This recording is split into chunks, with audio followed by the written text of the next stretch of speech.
গরমের সেরা স্বাদের চাটনি, এটা কাঁচা আমের চাটনি গুড় দিয়ে বানিয়েছি। সেটাই আজকে তোমাদের সাথে শেয়ার করছি। এত ভালো লাগে খেতে কি বলবো। তো যাই হোক, কড়াইতে আমি প্রথমে 1 চামচ মতন তেল দিয়ে দিলাম একটুখানি শুকনো লঙ্কা আর 5 ফোড়ন।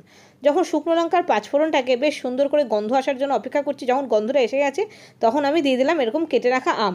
তবে আমটা না কালকে কেটে রেখেছিলাম বলে একটু কালো হয়ে গেছে, তো কোনো অসুবিধা নেই, কাঁচা আম বলে কথা। তো আমটাকে দিয়ে নাড়াচাড়া করে তারপরে দিয়ে দিলাম একটু নুন আর একটু হলুদ। তারপরে গ্যাসের ফ্লেমটা হাইতে রেখে তেলের মধ্যে এরকমভাবে নুন হলুদ দিয়ে একটু ভেজে নিতে হবে। হালকা করে একটু ভেজে নিলাম আর তারপরে দিয়ে দেবো জল, মানে চাটনির জন্য ঝোল প্লাস আমটাও সেদ্ধ হবে সেই জন্য।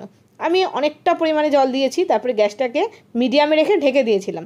খানিকক্ষণ পরে দেখো বেশ জলটাও টেনে গেছে আর আমগুলোও কিন্তু গলে গেছে। আমি হাতার পিঠ দিয়ে আমগুলোকে ঘেটে ঘেটে দিচ্ছি। আর এবার আমি দিয়ে দিচ্ছি গুড়। আমি এটা গুড় দিয়ে বানিয়েছি, তোমরা চিনি দিয়েও বানাতে পারো, তবে গুড় দিয়ে বানালে খেতে না ভীষণ ভালো হয়। তারপরে গুড়টাকে দিয়ে বেশ ভালো করে নাড়াচাড়া করলাম।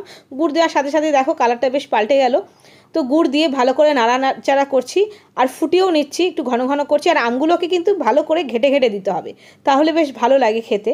দেখো বেশ ভালো করে ঘেটে ঘেটে দিচ্ছি, আর গুড় দিয়েছিলাম বলে একটু জলো জলো হয়ে গেছে বলে বেশি করে ফুটিয়ে নিচ্ছি।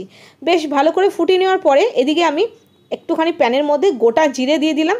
গোটা জিরেটাকে 1 মিনিট মতন, 1 মিনিটও নয়, মানে 1 মিনিট থেকেও কম একটু ভেজে নিলাম। তারপরে দেখো ঠান্ডা হয়ে গেছে, মোটামুটি 50% ঠান্ডা হয়ে গেছে চাটনিটা। তখন আমি এই ভাজা জিরেটা দিয়ে দিয়েছি গুঁড়ো করে। ব্যাস, তারপরে সার্ভ করে দিয়েছি। ফ্রিজে রেখে দাও, রেখে ঠান্ডা ঠান্ডা এই চাটনিটা সার্ভ করো, ভীষণ ভালো লাগে। এই চাটনিটা ফ্রিজে রেখে প্রায় 5-7 দিন কিন্তু তোমরা খেতে পারবে, খুব ভালো হয়। এরকম গুড় দিয়ে কাঁচা আমের চাটনি গরমকালে, মানে শেষ পাতে গরমকালে আমের চাটনির স্বাদ কিন্তু একবার অতুলনীয়, দারুণ লাগে খেতে। তো তোমাদের কেমন লাগলো জানিও। তো তোমরা এখানে গুড়ের পরিবর্তে চিনিও ব্যবহার করতে পারো। তো আজকে এই পর্যন্তই, দেখা হচ্ছে আরও রেসিপির সাথে। কেমন লাগলো কমেন্ট করে জানিও। তো ততক্ষণের জন্য বাই বাই।